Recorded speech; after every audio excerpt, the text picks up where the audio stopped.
ॐ अज्ञानतिमिरान्धस्य ज्ञानञ्जनशलाकया चक्षुरुन्मिलितं येन तस्मै श्रीगुरुवे नमः। नमः विष्णुपादाय कृष्णप्रेष्ठाय भूतले श्रीमते भक्तिवेदान्त स्वामिन्निति नामिने। नमस्ते सारस्वती देवे गौरवाणी प्रचारिणि निर्विशेषा शून्यवादी पाश्चात्यदेशतारिणि। नमो महावदन्याय कृष्णप्रेमप्रदायते कृष्णाय कृष्णचैतन्यनामिने गौरतुसे नमः। जय श्री कृष्ण चैतन्य प्रभु नित्यानंद श्री अद्वैत गदाधर श्रीवासादि गौर भक्तवृंद। हरे कृष्णा कृष्णा कृष्णा हरे हरे, हरे राम राम राम हरे हरे। हरे कृष्ण। तो आप सभी भक्तों का हार्दिक स्वागत है। आज के एकादशी के महोत्सव में एकादशी के दिन हम लोग नामामृत से चर्चा करते हैं।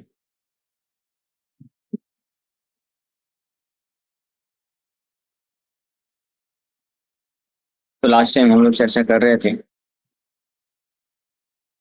कि chanting of the holy name benefits all human society. हरिनाम के द्वारा समस्त मनुष्य समाज का भला हो जाता है। इसके it brings prosperity. Scarcity of food in this age can be counteracted by propagation of Sankirtan Yajna, chanting of the holy name. कई बार लोग ये प्रश्न उठाते हैं कि क्या हरे कृष्ण मंत्र जप करने से हमको खाने पीने को मिल जाएगा? हरे कृष्ण मंत्र, भगवान केवल कुछ कार्य काम धंधा नहीं करेंगे तो ऐसे पेट भर जाएगा क्या हरि नाम लेने से? इसके तो कई उत्तर दिए जा सकते हैं। तो वैसे पहली बात तो ये बोली जा रही है, ये बोल सकते हैं कि हम आपको ये थोड़ी ना बोल रहे हैं कि आप 24 घंटे बस हरि नाम लीजिए। अगर ऑफ कोर्स अगर किसी को इतनी श्रद्धा है श्रीवास ठाकुर जैसी, और अगर वो कर भी सके वास्तव में 24 घंटे हरिनाम, तो उससे सर्वश्रेष्ठ कोई मनुष्य हो ही नहीं सकता है। मनुष्य नहीं, वो तो सर्वश्रेष्ठ देवताओं के द्वारा भी पूजनीय हो जाएगा। वो स्थिति ऐसी होती है। जो 24 आवर्स, जैसे नामाचार हरिदास ठाकुर, वो थोड़ी ना जाकर के खेती किसानी करते थे या जॉब धंधा कुछ करते थे, कुछ नहीं करते थे। हरिनाम जप करते थे, प्रचार करते थे, पालन पोषण उनका तो हुआ ना, भगवान ने किया। तो वैसे ही ये जो सवाल उठाया जाता है कि क्या हरिनाम करने से हमको खाने पीने की व्यवस्था हो जाएगी, तो निश्चित रूप में यस। इसका उत्तर है यस। अगर आप केवल हरिनाम जप करेंगे तो आपके खाने पीने की व्यवस्था सब हो जाएगी, आपको टेंशन लेने की जरूरत नहीं है। लेकिन हम ये भी नहीं बोल रहे हैं, ठीक है अभी श्रद्धा की बात है ना, अभी श्रद्धा नहीं है तो हम ये थोड़ी ना बोल रहे हैं आपको कि आप 24 घंटे हरिनाम जप करिए। क्या 2 घंटे 3 घंटे नाम जप नहीं कर सकते डेली 16 माला का जप? जब इसको दूसरे तरीके से ये भी प्रश्न पूछा जा सकता है कि जब आप लोग 2 घंटे 4 घंटे, मतलब जो भी बोल रहे हैं आप लोग, मतलब आपकी बात नहीं कर रहे हैं, आप सब तो भक्त हैं, आप सब लोग तो जप करते हैं। आपसे कोई पूछे ऐसा प्रश्न तो आप उनको ऐसे काउंटरैक्ट पूछ सकते हैं, प्रश्न पूछ सकते हैं, उनको बोल सकते हैं कि जब आप जो है आपका समय व्यतीत करते हैं, व्यर्थ गवाते हैं व्हाट्सएप, यूट्यूब, फेसबुक या इधर उधर की प्रजल्पा करके, दिन में 2 घंटे 3 घंटे 4 घंटे ऐसे ही बैठे बैठे समय को व्यर्थ गवा देते हैं, तब ये प्रश्न क्यों नहीं पूछते कि क्या फेसबुक चलाने से, व्हाट्सएप चलाने से, यूट्यूब चलाने से पेट भर जाएगा, अनाज मिल जाएगा? तब भी तो ये प्रश्न पूछना चाहिए ना। केवल भगवान के नाम जप करने में, भगवान का भक्ति करने में ये प्रश्न क्यों आता है कि क्या नाम लेने से अनाज मिल जाएगा, हमको खाने को मिल जाएगा, रोटी कपड़ा मकान? ऐसे ही कुछ लोग प्रश्न उठाते हैं। वो एक मूवी आई थी ना, ओ माई गॉड करके, तो उसमें ऐसे प्रश्न तो उसने उठाए, समाज के जो नास्तिक लोग होते हैं जिस प्रकार के प्रश्न उठाते हैं, तो उन्होंने तो ये अच्छा कार्य किया उस प्रकार के प्रश्न को उठा करके। लेकिन गड़बड़ी क्या कर दी कि उसका उत्तर उन्होंने उस मूवी में नहीं दिया, और उसका उत्तर भी है। फिर उसका उत्तर देने के लिए इस्कॉन के भक्तों ने उस मूवी का दूसरा पार्ट बनाया, ओ माई गॉड रिटर्न्स। ओ माई गॉड का दूसरा पार्ट बनाया, वो यूट्यूब में अवेलेबल, आप लोग सुन सकते हैं। इस्कॉन पुणे के भक्तों ने ड्रामा किया है उसमें, और सारे जितने भी प्रश्न उठाए थे उसमें ओ माय गॉड मूवी में, तो एक एक प्रश्नों का वो उसमें उत्तर देते हैं। इसी तरह फिर एक और मूवी आई थी पीके, पीके वाली मूवी आई थी, उसमें भी बहुत सारे प्रश्न उठाए उन्होंने लेकिन उत्तर नहीं दिए। तो फिर उसके ऊपर भी दूसरी भक्तों ने ड्रामा बनाया था, मेरे ख्याल से पीके रिटर्न्स करके है ऐसे कुछ है। तो उसमें भी ऐसे ही प्रश्न उठाते हैं कि इतने बड़े बड़े मंदिर बनाने की क्या जरूरत है, भगवान के लिए इतने महंगे महंगे ड्रेस पहनाने का क्या जरूरत है, ये सब करने का क्या जरूरत है जब हजारों करोड़ों भिखारी लोग उनको खाने को नहीं मिल रहा है। हाँ, तो सबसे पहला प्रश्न तो यही उठता है कि जब आप मतलब उन लोगों का जो इस प्रकार का प्रश्न उठाते हैं कि जब आप लोग पैसे को व्यर्थ गवा देते हैं अलग अलग मनोरंजन के कार्यों में, एक स्पोर्ट्स टूर्नामेंट ऑर्गेनाइज करने के लिए कितने करोड़ों रुपए खर्च होता है। ओलंपिक जब हुआ था भारत में तो आप सर्च कर लीजिएगा कितने करोड़ रुपए खर्च हुए थे उसमें।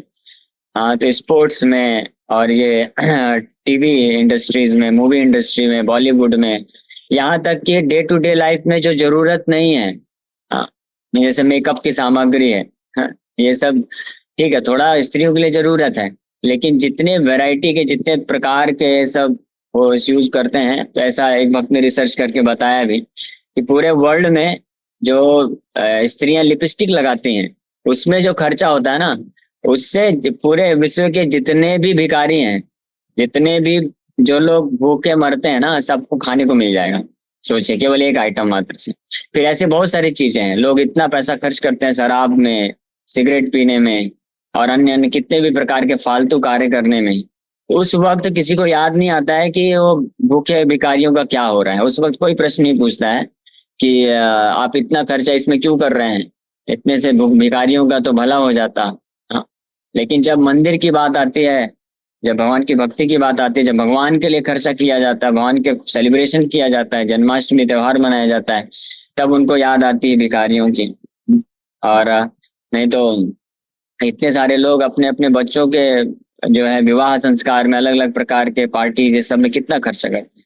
तो मना नहीं कर रहे, वो करना चाहिए, ठीक है, विवाह संस्कार एक त्योहार के तरह ही मनाया जाता है। अगर विवाह विवाह धर्म तरीके से किया जाए तो त्योहार, उसमें बहुत खर्चा भी होता है, करना भी होता है। लेकिन पॉइंट ये है कि केवल भगवान की भक्ति या मंदिर के निर्माण में या भगवान के लिए ही जब खर्चा किया जाता है तो उसी वक्त भिखारियों की याद क्यों आती है। तो उसी प्रकार से यहाँ पे ये यहाँ पे बताया जा रहा है कि वास्तव में जो स्कार्सिटी ऑफ फूड है, जो अनाज की कमी है, और न केवल अनाज की, जो भी इकोनॉमिक डेवलपमेंट है, जो भी चीज के रिसोर्स है, रोटी कपड़ा मकान, जिस चीज की भी कमी आज के संसार में है, उसका एकमात्र कारण है कि हम भगवान को अपने जीवन से अलग कर दिए। इसीलिए ये जितनी भी कमी है रोटी कपड़ा मकान की, ये संकीर्तन यज्ञ के प्रचार प्रसार से कंप्लीट हो सकती है, खत्म हो सकती है। The personified earth planet to king Prithu. Prithu महाराज का प्रसंग आता है भागवत में। पृथु महाराज जो है, उनके पिता वेंग महाराज थे, तो वो बहुत ही अत्याचारी थे, अधार्मिक थे, और वो सुनते नहीं थे, नास्तिक थे पूरी तरह से। तो ब्राह्मणों ने उनको 2-3 बार चेतावनी दिया, बोला कि ये आप गलत कर रहे हैं, आप धर्म के अनुसार राज्य करना है आपको। आप जो है राजा हैं, लेकिन राजा जो होते हैं नरदेव होते हैं। नरदेव का मतलब होता है कि वो भगवान के प्रतिनिधि होते हैं, मनुष्य रूप में भगवान राजा के रूप में अपना कार्य करवाते हैं। तो इसलिए आप भगवान के प्रतिनिधि हैं, तो आप अपने मनमाने ढंग से कार्य नहीं कर सकते हैं, आप भगवान की सत्ता को अस्वीकार नहीं कर सकते हैं। तो ऐसा उन्होंने 2-3 बार ऐसे चेतावनी दिया, लेकिन फिर भी वो जो है इतने अहंकार में थे कि वो सुनना नहीं चाह रहे थे। तो फाइनली ब्राह्मणों ने डिसाइड किया कि अब इनको जो है इनको वध करना पड़ेगा। तो ब्राह्मणों ने अपने तपोबल से उनको श्राप दे करके ऑन द स्पॉट उनको मृत्यु दंड दे दिया। और जब उनको मृत्यु दंड मिल गया तो अब विचार किया अब राजा कौन बनेगा, ब्राह्मण लोग तो राजा बन नहीं सकते, वो तो बनते नहीं।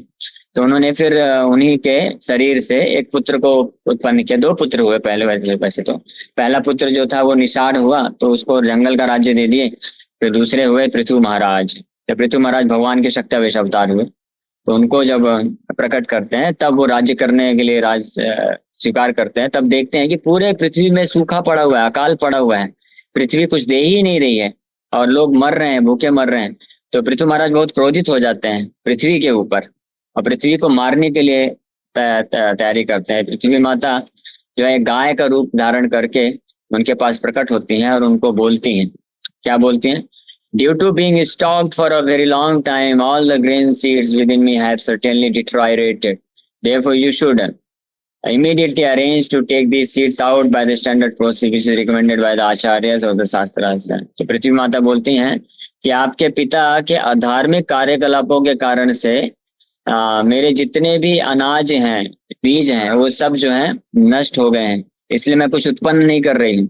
इसलिए आपको क्या करना है, वापस से वो यज्ञ को स्थापित करना है। आचार्यों और शास्त्रों के माध्यम से धर्म यज्ञों को स्थापित करेंगे तो वापस से अपने आप मैं सब कुछ प्रकट कर दूंगी। हाँ, ये है यज्ञ का मतलब। और गीता में भी भगवान इस चीज को बोलते हैं। तो आज अभी के लिए यज्ञ क्या है? संकीर्तन यज्ञ है। तो संकीर्तन यज्ञ करने से पृथ्वी अपने आप प्रचुर मात्रा में सब कुछ प्रदान करेगी और सबके लिए सब कुछ अवेलेबल हो जाएगा। हाँ, तो यहाँ पे प्रभुपाद जी तात्पर्य में लिख रहे हैं कि जब भी स्कार्सिटी ऑफ ग्रेन है, अनाज की कमी है, सूखा पड़ रहा, अकाल पड़ रहा है, तो गवर्नमेंट को अरेंजमेंट करना चाहिए, महासंकीर्तन कराना चाहिए। महासंकीर्तन कराने से क्या हो जाएगा? अपने आप भगवान की कृपा से वो संकीर्तन यज्ञ है। यज्ञ का मतलब होता है कि भगवान प्रसन्न हो जाते हैं, तो उससे अपने आप जो शॉर्टेज पड़ रहा है प्रकृति से, जो भी संसाधनों की कमी हो रही है, अनाज की और अन्य जितने भी, तो अपने आप पूर्ति हो जाती है। इसका प्रैक्टिकल एक्सपीरियंस भी प्रभुपाद जी हैदराबाद गए थे जब प्रचार करने के लिए। तो हैदराबाद में उस वक्त प्रोग्राम किए प्रभुपाद जी, और वहाँ पे लोगों ने बताया कि हैदराबाद में कई सालों से बारिश नहीं हो रही, सूखा पड़ा हुआ है, अनाज नहीं है, किसान लोग सब जो है भूखे मर रहे हैं, कई लोग सुसाइड कर रहे हैं। तो प्रभुपाद जी बोले कि वो जो प्रोग्राम चल रहा था, उस प्रोग्राम में ही कई दिनों तक संकीर्तन फेस्टिवल किया गया और कई भक्त लोग थे और लोगों को भी प्रेरित किए। तो कई सैकड़ों की संख्या में लोग जमा हुए और जोर से शोर से कई घंटे डेली कीर्तन चलता था, संकीर्तन चलता था। और फिर जैसे ये कई दिनों का प्रोग्राम कंप्लीट हुआ, संकीर्तन यज्ञ हुआ, तो उसके तुरंत बाद जो है बारिश हो गई। ये एक प्रैक्टिकल एक्सपीरियंस रहा प्रभुपाद जी की उपस्थिति में। इस प्रकार से जब कीर्तन हुआ तो हैदराबाद में, और इस प्रकार के ऐसे अनेकों उदाहरण हैं जहाँ पे संकीर्तन यज्ञ करने से अपने आप पृथ्वी जो है प्रचुर मात्रा में सब कुछ प्रदान कर देती है। और ये कलेक्टिवली भी अप्लाई होता है और इंडिविजुअली भी। जो भी भक्त अगर सिंसियरली, ईमानदारी से भगवान के नाम का जप करेगा ध्यान पूर्वक, तो उससे हर प्रकार की चीजें उसको प्राप्त हो जाती है। हालांकि भक्त का भाव ये नहीं होना चाहिए कि मुझे नाम जप करना है ताकि मेरा शरीर स्वस्थ रहे, मन शांत हो जाए अच्छे से, और हमारे घर भौतिक संसार में जो समस्याएं हैं वो सब नष्ट हो जाए। ये बाई प्रोडक्ट है, ये अपने आप हो जाता है।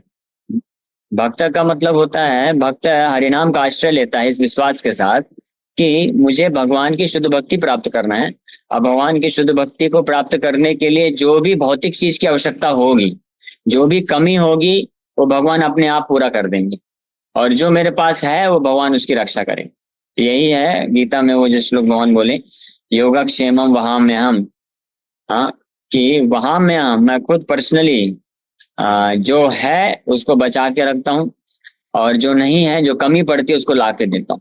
ठीक है, लेकिन इसमें एक महत्वपूर्ण चीज है, आप उसमें तात्पर्य में पढ़ेंगे, प्रभुपाद जी लिखते हैं उस श्लोक के तात्पर्य में कि योगक्षेमम वहां में हम किसके लिए है? अनन्यास चिंतयन्तो माम ये जना पर्युपासते तेषाम नित्याभियुक्ता नाम योगक्षेमम वहां में। अनन्यास चिंतयन्तो माम यानी जो किसी अन्य किसी व्यक्ति या अन्य किसी देवी देवताओं का आश्रय नहीं लेता, केवल कृष्ण पे आश्रित है, कृष्ण पे पूर्ण रूप से आश्रित है, और उसको पूर्ण रूप से विश्वास है कि भगवान कृष्ण जो है प्रोवाइड करते हैं। और दूसरा अनन्यास चिंतयन्तो मतलब कि उसको भौतिक लोग कुछ भौतिक वासनाओं को, भोग की पूर्ति करने के लिए इच्छा नहीं है। हाँ, तो योगक्षेम वहां में मतलब ये नहीं होता है कि कोई सोचेगा हाँ मेरे पास बहुत कमी है, मुझे तो 10 करोड़ रुपए चाहिए, और ताकि मेरा बहुत बड़ा घर हो, बहुत बड़ी गाड़ी हो, और खूब मैं इंद्रिय तृप्ति अच्छे से कर सकूं, तो मैं हरिनाम जप करूंगा, भगवान इसकी पूर्ति करेंगे, ये मेरी कमी है। ये कमी नहीं है, भगवान जानते हैं हमारी क्या कमी है। कमी का मतलब होता है, भक्त के जीवन में कमी का मतलब होता है कि उसको भगवान की भक्ति में आगे बढ़ने के लिए किन्हीं चीजों की जरूरत होती है तो वो नहीं है तो उसको कमी बोलते हैं, तो भगवान उसकी पूर्ति कर देते हैं उतना। ठीक है, लेकिन भगवान से ये आशा हमको नहीं करना चाहिए या ये डिमांड नहीं करना चाहिए कि भगवान मेरे इंद्रिय तृप्ति के लिए मुझे बहुत बड़ा घर दे दो, बहुत बड़ी गाड़ी हो और बहुत मेरा अच्छा अच्छा सब साम्राज्य चले नाम, तो उसमें तो फिर भगवान का स्मरण होएगा ही नहीं, भगवान की भक्ति नहीं हो, वो तो बल्कि बाधक हो जाएगा। इसलिए भगवान वो चीज नहीं देने वाले। भगवान उतना ही देंगे जितना हमारे लिए जरूरत है और जितना जिसको प्राप्त करके हम भगवान की भक्ति आसानी से आसानी से मतलब है कि हम भगवान पर निर्भर होकर के भक्ति करते रहें। इस भौतिक जगत में जब तक रहेंगे तब तक कुछ ना कुछ विघ्न बाधाएं तो आती ही रहेंगी, तभी हम समझेंगे कि हम इस भौतिक जगत में हम ये बेकार जगह में हैं। ये भी एक भगवान की असीम कृपा है, अनुकंपा है विशेष रूप से अपने भक्तों के ऊपर, कि समय समय पे भगवान उनको ये रियलाइज कराते रहते हैं कि आप यहाँ पे सेटल मत हो जाओ। अगर अपने भक्तों को भगवान पूरी तरह से हर प्रकार की सुख सुविधा दे देंगे तो भक्त लोग तो मस्त हो जाएंगे, हाँ अच्छा है, भौतिक जगत भी अच्छा है, ये भी वैकुंठ ही है, हमको उधर वैकुंठ जाने की क्या जरूरत है। नहीं नहीं, भगवान चाहते हैं कि हम इस भौतिक जगत से पूरी तरह से परेशान होकर के बड़े तीव्र भाव से भगवान के चरण कमलों का आश्रय लें, भगवान को प्रार्थना करें कि भगवान आई नंद तनुज किंकरम पतिताम मां विश्वमे भवाम बुधो कृपया तव पाद पंकज स्थित धूलि सदृशम विचिंतया। ये श्लोक की स्थिति पे लाना चाहते हैं भगवान, ये है परफेक्शन। इस श्लोक की स्थिति पे भगवान लेके आना चाहते हैं कि हम जो है भगवान को प्रार्थना करें कि भगवान मैं सम और अदर किसी कारणवश इस भव सागर में गिर पड़ा हूं, जहाँ पे केवल दुख ही दुख है, हर यहाँ पे केवल असंतुष्टि है, कोई यहाँ पे मेरा नहीं है, केवल आप ही मेरे हैं, इसलिए आप कृपा करके आपके चरण कमलों में मुझे आश्रय दे दीजिए। इस स्थिति पे हमको आना है। हाँ, तो इस स्थिति तक लाने के लिए भगवान को जो जरूरत पड़ती है भगवान वो करते हैं, इसलिए कभी भगवान को ब्लेम नहीं देना चाहिए, दोष नहीं करना चाहिए। अरे हमने तो भगवान का इतना भक्ति किया, भगवान मेरे साथ क्यों नहीं है, मेरा साथ नहीं देते हैं, मैं इतना अच्छा बिजनेस करने के लिए गया था, हाँ, और इतना अच्छा अच्छा सक्सेस सफलता मिल रहा था, अचानक से वो गड़बड़ हो गया, इतना 16 माला डेली करता हूँ मैं, फिर भी भगवान ने मेरा बिजनेस बचाया क्यों नहीं, या मेरा कुछ कभी कभी किसी का कुछ एक्सीडेंट हो जाता है, कुछ चोरी हो जाता है, या कोई आकर के अपमान करने लग जाता है, बहुत सारी चीजें भौतिक जगत में कुछ ना कुछ तो होता ही रहता है। तो उसमें फिर जो कच्चे पक्के भक्त होते हैं, मतलब जो पूरी तरह से श्रद्धा नहीं रहती है, तो इस प्रकार से भगवान को दोष देने लग जाते हैं। लेकिन वास्तव में भगवान को दोष नहीं देना चाहिए, भगवान हमारे हित के लिए कर रहे हैं। हाँ, क्योंकि अगर सब कुछ अच्छा अच्छा होता रहेगा तो हम इधर ही सेटल हो जाएंगे ना, हमको फिर लगेगा कि हाँ ये भी मेरे मित्र हैं, हमारे सगे संबंधी भी अच्छे हैं, हमारे मित्र हैं, और हमारे अन्य लोग भी हमारे मित्र हैं, और ये संसार भी अच्छा है, यहाँ की वस्तुएं भी अच्छी हैं, अच्छे से आराम पूर्वक जीवन चल रहा है। अगर किसी के जीवन में अत्यधिक सुख है, शांति है, आराम है, तो समझ लीजिए वो सबसे बड़ा दुर्भाग्यशाली व्यक्ति है। प्रायः लोग सोचते हैं कि जिसके जीवन में बढ़िया सुख समृद्धि है, शांति है, उनका सब सगे संबंधी लोग भी सब अच्छे से व्यवहार करते हैं, बच्चे भी बड़े आज्ञाकारी हैं, सब कुछ है, तो सोचते हैं कि हाँ कितने सौभाग्यशाली हैं, हाँ, बड़े सौभाग्य है इनका, हमारा देखो, हमारे तो ना तो बच्चे सुनते हैं, ना तो पत्नी सुनती है, ना तो हमारा जॉब का कुछ ठिकाना है, ना कुछ है, ना शरीर साथ देता है, क्या हालत हो गई, कितना दुर्भाग्यशाली हमारा जीवन। ऐसा लोग कैलकुलेशन करते हैं। ये किसकी कैलकुलेशन है, किसकी गणना है? ये जो भौतिकवादी लोग होते हैं वो इस प्रकार से गणना करते हैं। लेकिन भक्त के लिए गणना कैसी है? भक्त जब उसके जीवन में विपरीत परिस्थितियां आती हैं तो वो भगवान को प्रार्थना करता है, भगवान ये आपका सच में बहुत बड़ा कृपा है, हाँ ये परम सौभाग्य है अगर किसी के जीवन में तकलीफें आती हैं और वो भगवान पे फिर आश्रित हो जाता है। ये जैसे एक राजा हुए, क्या नाम है इनका, अच्छा हाँ इनका ही, पृथु महाराज के पिताजी वेंग महाराज, और उनके पिताजी, तो उनके पिताजी अच्छे राजा थे, धार्मिक थे, भगवान के भक्त थे, लेकिन उनके पुत्र, ऐसा पुत्र प्राप्त हो गया, इतना नालायक पुत्र जो सुनता ही नहीं था बिल्कुल। तो उन्होंने अब बहुत प्रयास किया कि इस पुत्र को भगवान का भक्त बनाओ, भक्त बनाओ। ये पुत्र जो था, पृथु महाराज के पिताजी की बात कर रहे हैं, तो वेंग महाराज, तो ये क्षत्रिय नेचर इनका बड़ा अच्छा था, मतलब बहुत पावरफुल थे, बहुत शक्तिशाली थे, बहुत कमांड कर सकते थे, लीडरशिप क्वालिटी सब कुछ अच्छा था। भागवत में वर्णन है कि ऐसे ऐसे ये रूलर थे, ऐसे राजा थे कि इनके राज्य में कोई और चोर डाकू थे ही नहीं, पूरे राज्य में सारे चोर डाकू खत्म हो गए थे। क्यों? क्योंकि ये सबसे बड़े चोर डकैत तो यही थे तो बाकी जो चोर डाकू थे सब डरते थे इनसे। तो एक फायदा तो हो गया था इनके राज्य में। लेकिन इनके पिताजी बहुत प्रयास किए कि इनको कृष्ण का भक्त बनाया जाए, धार्मिक तरीके से ये राज्य करें, लेकिन ये सुधरे नहीं।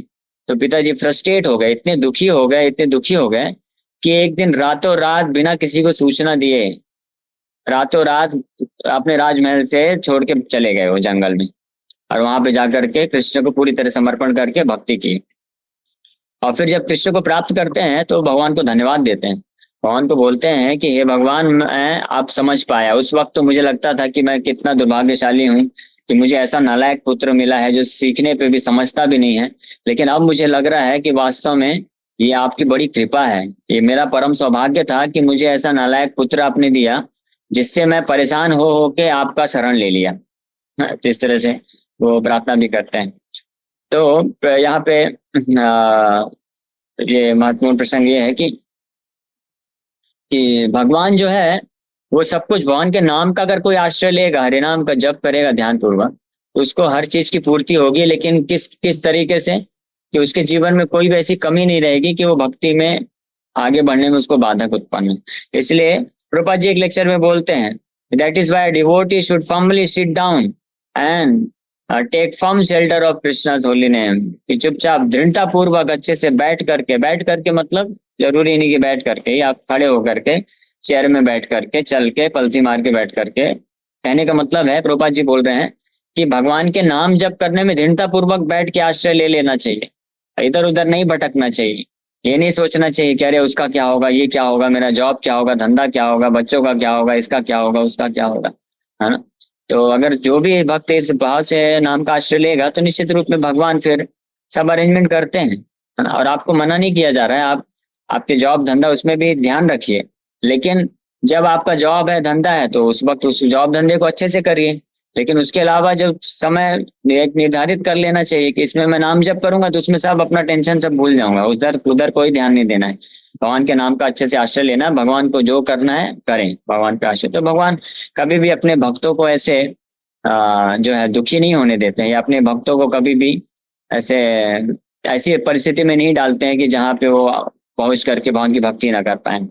हाँ, विशेष रूप से हमको एकादशी के दिन तो कम से कम इतना प्रयास करना चाहिए, 15 दिन में एक दिन, वैसे तो डेली का ये होना चाहिए चेतना कि हम क्यों अन्य किसी का आश्रय लें। हम भगवान पे आश्रित रहेंगे और भगवान अपने जो कर्तव्य है उसका हम पालन करेंगे ईमानदारी से, और बाकी भगवान के ऊपर निर्भर रहेंगे। हो गया, सिंपल, खत्म बात। हाँ, लेकिन कम से कम एकादशी के दिन ये सोचना चाहिए कि ज्यादा हम अपना जो समय है भौतिक कार्यों में ना व्यतीत करें, जॉब में, धंधे में। अच्छा तो ये है कि अगर छुट्टी ले लें, हाफ डे ले लें एटलीस्ट, कम से कम। नहीं तो ठीक है, अगर किसी को करना ही है तो जितना मिनिमम है कम से कम करके फिर ज्यादा समय भगवान के नाम जप में लगाएं। और जब नाम जप कर रहे हो तो उस वक्त भगवान के नाम पे फोकस करें, भगवान के नाम को उच्चारण करें और ध्यान पूर्वक सुने। ये इस भावना से समझते हुए कि ये भगवान के नाम के रूप में मैं भगवान के साथ ही हूँ। भगवान मेरे साथ हैं, भगवान आए हैं मेरे पास। हमने भगवान को इनवाइट किया है, भगवान आए हैं, तो भगवान कृपा करके आज एकादशी के दिन तैयार हैं कि भगवान बोले तो वैसे तो मैं बड़ा व्यस्त रहता हूँ, मेरे करोड़ों करोड़ों भक्त हैं, ब्रज में इतने सारे भक्त हैं, द्वारका में भी हैं, वैकुंठ में भी हैं, बहुत सारे भक्त हैं मेरे।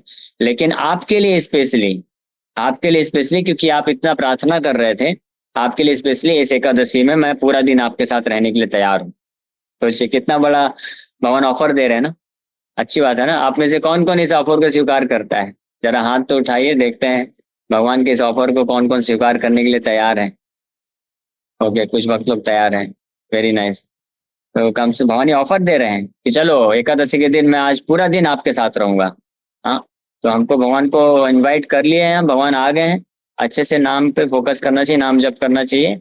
अगर कुछ कार्यकलाप है, कुछ आपका कुछ धंधा है, कार्य है, अगर उसको आप कल कर सकते हैं तो कल करिए, कृपा करके आज कर लीजिए। बहुत इमरजेंसी है कि आज ही करना पड़ेगा, नहीं तो फिर पृथ्वी का जो चक्र है वो बदल जाएगा।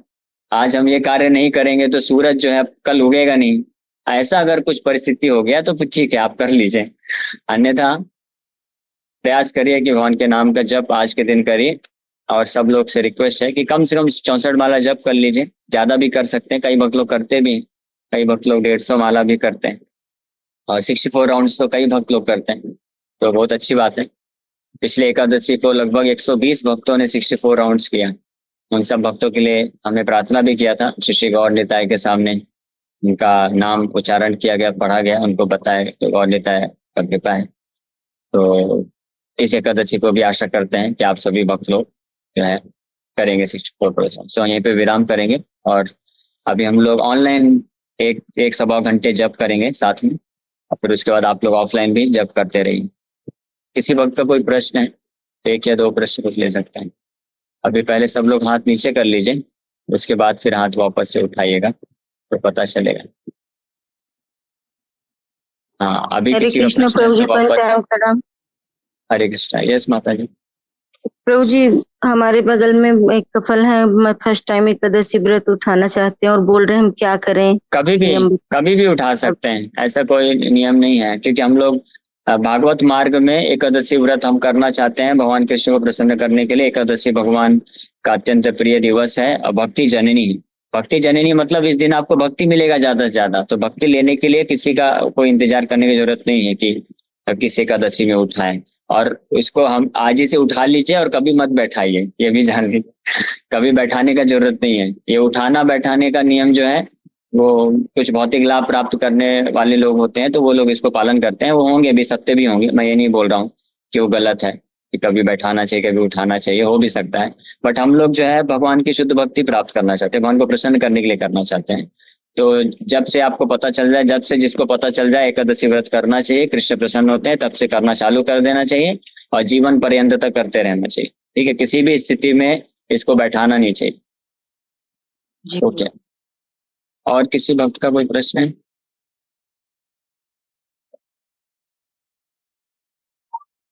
ठीक है, तो सब लोग जप करेंगे। माता जी, हरे कृष्ण। प्रभु जी, हमारी दवा शुरू है तो कैसे फिर करे, मतलब दवा को ले या ना ले एकादशी के दिन? ले सकते हैं, दवा लेना अलाउड है एकादशी के दिन। लेकिन अगर ऐसी कुछ दवा है जिसमें नॉनवेज वगैरह है तो उसको अवॉइड करना चाहिए, उसको नहीं लेना चाहिए। उसका कुछ अल्टरनेटिव पूछना चाहिए डॉक्टर से कि इसमें नॉनवेज है, इसका कुछ दूसरा जो है ऑप्शन आप दे दीजिए। और ऐसे मेडिसिन प्राय मिल जाती हैं दूसरे ऑप्शन, अगर आप बात करेंगे तो। लेकिन कोई ऐसी बीमारी है जिसका और कोई अल्टरनेटिव ही नहीं है, इमरजेंसी है, तो फिर ठीक है, शरीर को स्वस्थ रखने के लिए। ये सब श्रद्धा पे भी डिपेंड करता है। जैसे प्रभुपाद जी, आपको बस छोटा सा बता देता हूँ, हालांकि आपके ऊपर है कि आपको कैसा लगे। प्रभुपाद जी बचपन में उनको एक बहुत भयानक बीमारी हो गई थी, मुझे बीमारी का नाम याद नहीं आ रहा है।